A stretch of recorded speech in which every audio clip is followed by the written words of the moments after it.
Well, I just finished the credits rolling on Halo Infinite, and I don't know. I mean, when I was reviewing games for a living, more or less, I used to try to take at least a day between finishing a game and writing a review to have time to just sort of consider the whole thing and not just how I felt about the end of the thing. And for good reason, because sometimes the quality of the game is not the same as the quality of the ending, and most people never see the ending to the games that they play. So it just always felt like the right move. I didn't always have that opportunity because, deadlines, but in this case, I would have had it because, the embargo for this stuff is the 6th. Today is the 3rd. So I might do a video or something or some kind of review thing for this. I'm not sure yet, but I feel like I have to wrap these entries, assuming that I actually put them online, and give my final thoughts on the game, which I have been sort of meandering towards doing. So my just like initial sort of dump stuff that is not spoilery. I'm avoiding spoilers. It's just how I feel about the game without discussing specifics. But one of the things I was concerned about going into the game was that it wouldn't be able to deal with the gigantic plot stuff that it kicked off at the end of Halo 5, which is that, Halo, or Cortana is back. Cortana's alive. Cortana has tapped into the network, or whatever the hell it's called. The Nexus. Sorry. Cortana has tapped into the Nexus and basically declares war against humanity in the interest of liberating them from the problems of being human. And I think that is a huge thing to bite off at the end of a game. That's like Empire Strikes Back shit. And it can be hard to go into a game 6 years later and resolve that. And honestly, I think that they did like a pretty decent job in tying that up. I think that there's not as much hand washing as I would expect. I think that they, you get answers. Like, you actually get answers. And it takes a while to get them, but you do get answers. And there is a sense of resolution in finishing this game. And that's something that a Halo game hasn't had in a really long time. And that's nice, I think. It's good to play a game that has, like, a sense of resolution. I think that spending however many hours you spend with a game, and a story that you're invested in, I think that it's right to feel like a desire for completion, or some sense of completion. So I think that it handles that well. I think that Escharum is like a good sort of heavy presence throughout the game. I appreciate that. And I think that he's present enough to actually feel like he gets time to be a character, as opposed to just like a sort of like ghost somewhere in the game that will eventually be found. And I appreciate that, which is good because in a lot of ways, there aren't really that many characters in this game. And, to be fair, there weren't that many characters in 4. There were a ton of characters in 5. Probably too many characters in 5. This is much more like Combat Evolved and Halo 4 in that the core cast is pretty small. And I don't think it's a spoiler to say that. Like, it's not just the people you've seen, but the most important, like, there's like a core group of people. And, I think that does allow for a story that feels more focused and less sort of bloated and wildly beyond the scope of what the game can do. I think that this game tells a story that it's capable of telling. I think that there are plenty of questions and plenty of loose ends to solve or to delve into with DLC. Maybe I hope that there's campaign DLC. There's a lot there, and though it ends with a sense of conclusion, it's wildly open to more stuff, and I think that is a good thing. I think from a gameplay perspective, I feel pretty good about what I said about it really wanting to fold everything that Halo had done in. I think that there are lots of those kinds of encounters. I think that one thing that I notice is that vehicle stuff is in this game maybe more than any other Halo, but missions specifically don't have as many like vehicle specific sections. And I feel like that's okay because of the way that vehicles work in this game, which is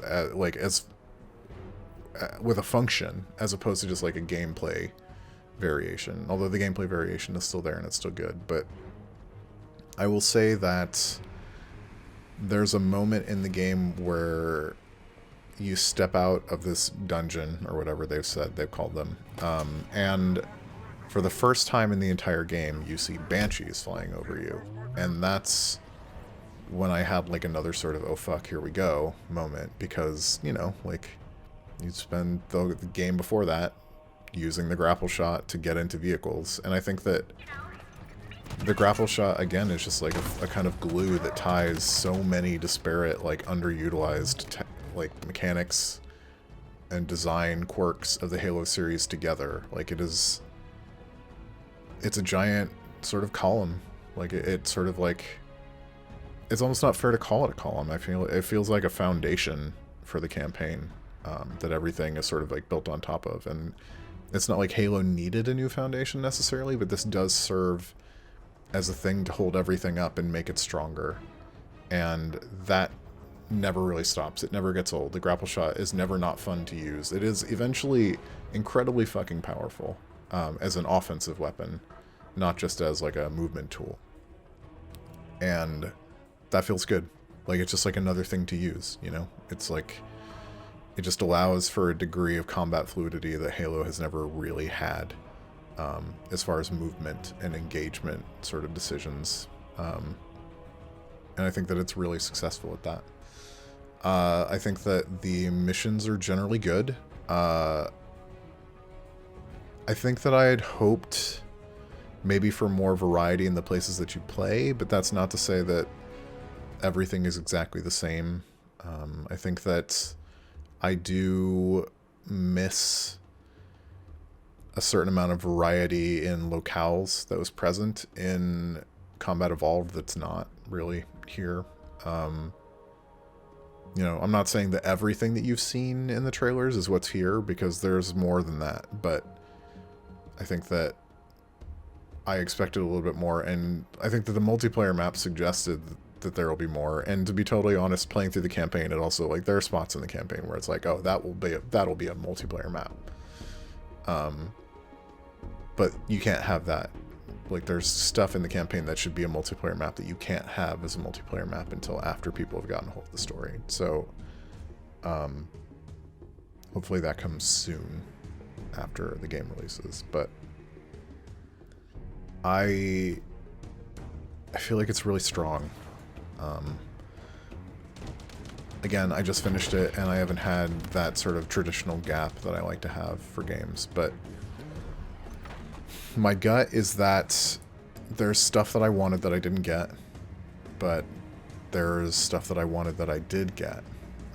I did feel a sense of holy shit and wonder and awe at the sort of size of the place that I was in, and absent some like graphical stuff like pop-in, I think that it actually does an incredibly good job of selling the size of the part of the ring that you're occupying. And once you have an air vehicle, you can go kind of anywhere, really, absent being hunted down by banshees. I did like 42% completion and played 14 hours. That seems right. I think that it'll probably take me about 35 to 40 hours to maybe 100% it or get close. I think that I might want to do that. It depends on the way that it rewards stuff. Like, the thing is that the version that I played and the version that everybody's reviewing doesn't have achievements. And so I don't know if there's any like achievement rewards or guidance for finding certain things. Because without achievements, I kind of feel like the rewards for finding certain secrets aren't clear, or like whether or not I found a secret isn't clear. I don't know. I couldn't quite tell if it was tracking secrets. So I don't know. That's actually kind of a question that I even having played it as long as I did, hasn't been answered yet for me. But exploring the world feels great. Using the grapple shot to explore the world feels great. It just never got old. The sort of like weird shit that you can do with it never got old. The combat options never sort of expired, and it really just opened up so many new possibilities with existing tools that I just feel like maybe the series is needed. Like, maybe this is what the series needed. And also, that open space that you can explore, it does feel like a culmination of Halo. It does, no pun intended, come kind of full circle on making the game feel like a world. I think that it's successful in that. I really liked it. I really did. And I think that it can be hard for me to, with this series and a couple of other things, like, it can be hard for me to feel sort of unbiased, because I love Halo and have for a long time. And now I have friends that work at 343, you know? I know people. I've like hung out and had food with those people. And so, like, I don't want to oversell it and really mislead people or convince someone to buy it that might be on the fence about it. I think that there are probably other reviews that people can read or listen to, or other opinions that people can solicit to determine whether or not this is the Halo game that gets them into Halo. But I do think that it is a more dynamic game than Halo has been, and Halo has already been a pretty dynamic game. I think that it takes some good ideas from other shooters and adds in the fact that Halo has some of the best, if not like the best, like sort of combat fundamentals of any shooter. And to mix those two things together as successfully as it does, as sort of seamlessly as it does mostly, is really impressive. I still, at the end, I would occasionally struggle with picking the right grenade on purpose, and I mostly got the hang of selecting stuff, and I definitely had to use the tracker and the drop wall in addition to the grapple shot, but I never used the boost. And maybe that's to my detriment, you know? Maybe there's stuff that I could have used it for and would have been easier if it had, but